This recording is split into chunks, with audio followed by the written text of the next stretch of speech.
Hello students, how are you all? I hope you all are fine. So today we will start our second term syllabus of biology. Okay, 7th standard, open your biology books. Chapter number 4, the excretory system. First of all, we know what is excretion. The process of removal of waste from the body is called excretion. जो waste होता है हमारी body में उसके removal को excretion कहते हैं. ठीक है. The life process that occur inside the body of a living being produce some substances which may become toxic. कहते हैं जो हमारी बॉडी के अंदर सब्सटेंसेस बनते हैं कई बार वो टॉक्सिक हो जाते हैं. तो if they accumulate in the body, अगर वो इकट्ठे हो जाए तो they need to be expelled, उनको बाहर निकालना ज़रूरी होता है, अदरवाइज वो जहर बन जाएगा अगर वो बाहर नहीं निकलेंगे तो. Okay, so excretion is most important for our body. First, we will do excretory organs. There are many excretory organs we will discuss in this chapter. The waste product form as a result of various metabolic activities that occur to maintain life in the body. So they are removed by different organs like kidney, lungs, skin and liver. These are the main excretory organs: kidneys, lungs, skin and liver. We will learn about these organs in the chapter.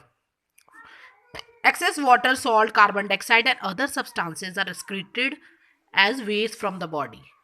Okay, these substances are excreted as a waste from the body. As you already know, undigested food which is passes down the large intestine, जो खाना हमारे body में नहीं पचता वो large intestine के through expel हो जाता है through the anus as faeces. And the large intestine also expel waste from the breaking down of hemoglobin also.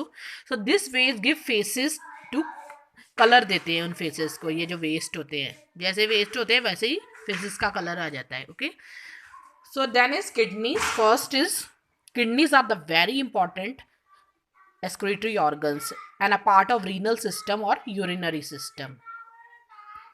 This we will discuss in detail later on. First we will do lungs. Okay, the lungs, what do the lungs do? Carbon dioxide that form during internal respiration, that is passes from the bloodstream into the lungs. Okay, then from lungs it goes up to bronchi में जाती हैं, then windpipe है, और फिर उसके जब wind pipe में चली जाती है तो फिर नोज के थ्रू एक्सहेल हो जाती है, बाहर चली जाती है.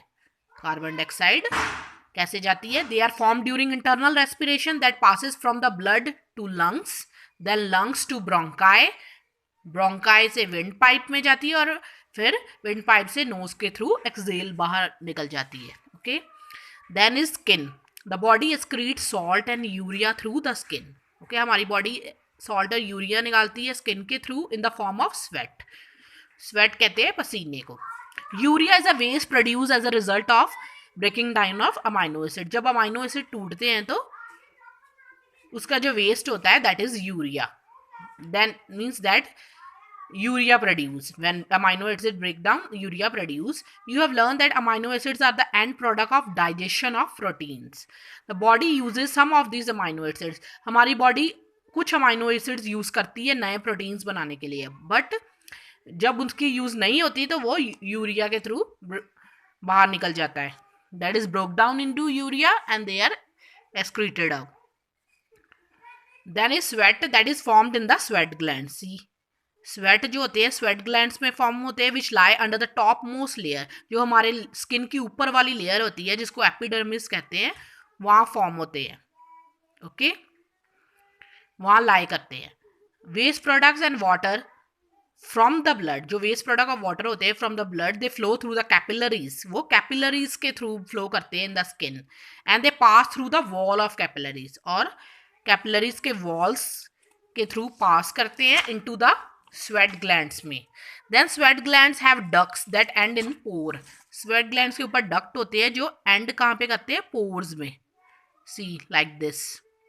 They have ducts that end in the pore on the skin. Then sweat leave the body through this pore, तो पसीना निकलता है इस पोर्स के थ्रू, हमारी बॉडी के से बाहर निकल जाता है। तो some waste products are expelled with sweat, तो स्वेट के साथ काफ़ी वेस्ट प्रोडक्ट्स जो बाहर निकल जाते हैं। और मेन पर्पस क्या है स्वेटिंग का, कि हमारी बॉडी टेम्परेचर को मेंटेन रखता है, ठीक है। That's why the evaporation of the sweat require heat energy which is taken up from the skin. आपने देखा होगा कि जब आपको पसीना आता है तो यू हैव नोटिस कि थोड़ा सा हमें ठंडा ठंडा लगता है, कूल महसूस होता है। Okay, this is the reason. It regulates the body temperature. Then is liver. The lifespan of RBCs is very short. बहुत छोटा होता है उनका लाइफ स्पैन आरबीसीज का, रेड ब्लड सेल्स का।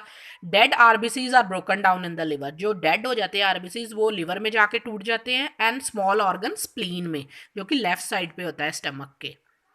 The spleen retain the useful part of RBCs, for example iron. जो RBCs में useful part होता है, जैसे रेड ब्लड सेल्स में आयरन जो होता है वो वहीं रह जाता है स्प्लीन के अंदर, बाकी जो वेस्ट होता है वो लिवर में पहुंच जाता है, ठीक है। Then the waste mix with bile, दो वेस्ट होता है फिर बाइल के साथ मिक्स होके रिलीज बाय द लिवर के थ्रू एलिमेंट्री कनाल में जाता है, एंड देन अल्टीमेटली एक्सपेल हो जाता है with faeces. Okay, up to this read it.